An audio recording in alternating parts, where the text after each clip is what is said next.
Marriage অ্যানিভার্সারির কথা শোনা গেলেও ডিভোর্স অ্যানিভার্সারির হদিস খুব একটা মেলে না।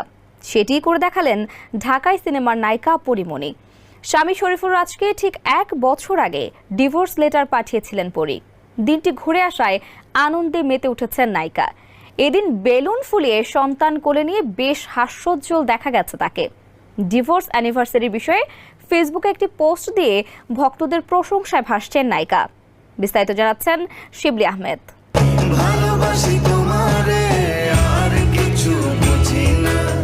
স্বামী ও প্রেমিক পাল্টানোয় কুখ্যাতি রয়েছে ঢাকাই নায়িকা পরীমণির। গণমাধ্যমের বিভিন্ন সময়ের খবরে জানা যায় তার বিয়ের সংখ্যা 4, প্রেমের সংখ্যা 5।